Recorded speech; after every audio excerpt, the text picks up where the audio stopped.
Shalom umat Tuhan dimanapun Anda berada. Apa kabarnya?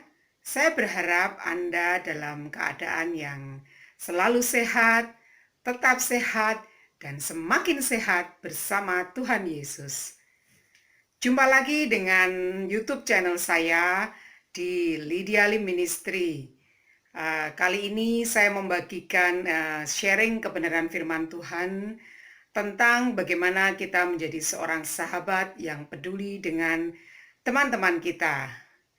Kita akan belajar dari satu tokoh Alkitab yang ketika saya sebutkan clue dari tokoh ini pasti Anda langsung bisa menjawab.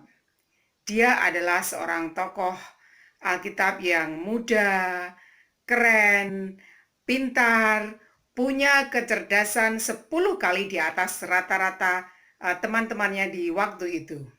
Ya, dia adalah Daniel.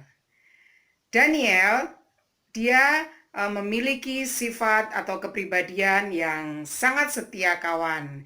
Dia sangat peduli dengan teman-temannya. Kita akan belajar di kitab Daniel pasal 2. Saya akan bagikan secara ringkasnya di pasal 2 ini. Jadi suatu saat Raja Nebukadnezar, raja di Babel, bermimpi. Dan mimpinya ini sungguh sangat mengganggu hidupnya. Dia merasa penasaran, dia merasa tertekan. Dan dia merasa harus tahu apa arti mimpi ini.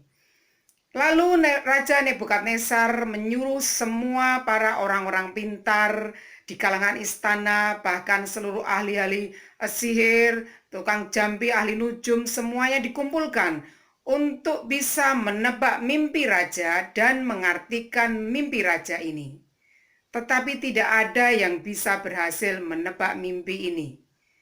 Akhirnya raja mengeluarkan suatu undang-undang bahwa jika tidak ada yang bisa mengartikan mimpinya, maka semua orang-orang pintar dan orang-orang bijaksana di zaman itu akan dihabisi atau dibunuh. Tentu ini keadaan yang sangat menakutkan sekali. Daniel yang waktu itu bersama teman-temannya yaitu Sadrak, Mesa, dan Abednego yang sudah tinggal di lingkungan istana raja karena mereka terpilih sebagai orang-orang pintar yang selalu dimintai pendapat dalam menjalankan pemerintahannya, merasa terusik dengan keadaan ini. Dan dia terpanggil untuk melakukan sesuatu hal untuk menyelamatkan orang-orang bijaksana pada waktu itu. Daniel datang kepada raja dan dia minta supaya diberi kesempatan agar bisa menebak mimpi dan mengartikan mimpi raja. Lalu raja meluluskan permintaan Daniel. Akhirnya Daniel diberi kesempatan. Apa yang dilakukan Daniel? Daniel pulang dan dia mengajak teman-temannya yaitu Sadrak, Mesa, dan Abednego untuk berdoa syafaat kepada Allah.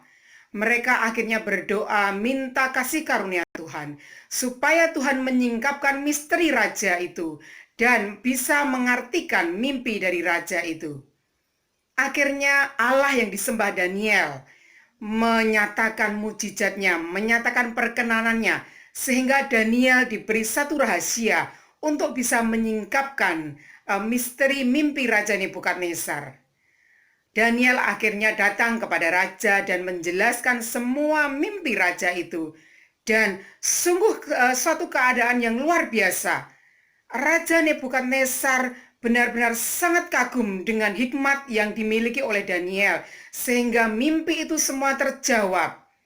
Akhirnya Raja Nebukadnezar merasa mengakui bahwa memang benar Allah yang disembah oleh Daniel adalah Allah yang benar, Allah yang luar biasa, sehingga Daniel mampu menyingkapkan misteri mimpi Raja Nebukadnezar. Raja akhirnya menaruh kasihnya dan menaruh hormat kepada Daniel. Dan dia mengaruniakan Daniel banyak sekali hadiah. Berkat-berkat diterima oleh Daniel. Bahkan kedudukan penting diberikan oleh Daniel di istana Babel saat itu. Apa yang dilakukan oleh Daniel? Daniel tetap ingat kepada sahabat-sahabatnya. Daniel ingat kepada Sadrak, Mesa, dan Abednego.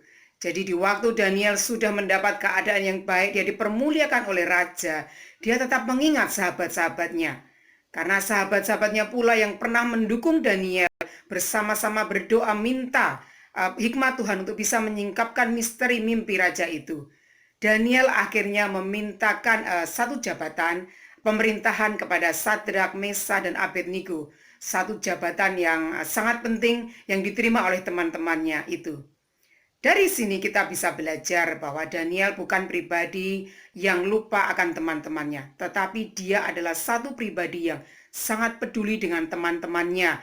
Dia memperhatikan keadaan teman-temannya di saat dia sedang menerima berkat, di saat dia sudah dipermuliakan oleh raja. Dia tetap ingat akan sahabat-sahabatnya. Ada pepatah mengatakan bahwa 1000 teman itu terlalu sedikit, tetapi satu orang musuh itu terlalu banyak. Bahkan ada satu ayat firman Tuhan di dalam Amsal 17 ayat 17 mengatakan, seorang sahabat menaruh kasih di setiap waktu dan menjadi saudara dalam kesusahan. Mari saudara, jadilah kita sahabat yang kita bisa menjadi penolong bagi teman-teman kita. Bukan sahabat yang mendatangkan masalah, tetapi sahabat yang mendatangkan solusi, sahabat yang menopang teman-teman kita di saat mereka membutuhkan bantuan. Sebaliknya, jika kita dalam kondisi yang diberkati oleh Tuhan dan kita pernah menerima kebaikan dari teman-teman kita, dari sahabat-sahabat kita, jangan pernah lupakan kebaikan mereka. Jadilah orang yang selalu mensupport satu sama lain, selalu mengasihi satu sama lain, dan peduli dengan keadaan saudara atau teman-teman kita. Saudara, dimanapun Anda berada, jika Anda merasa diberkati oleh sharing firman Tuhan, mari bagikan hal ini kepada teman-teman saudara. Saudara bisa ikuti, bisa like dan subscribe YouTube channel saya di Lydia Lim Ministry. Kiranya Tuhan Yesus memberkati.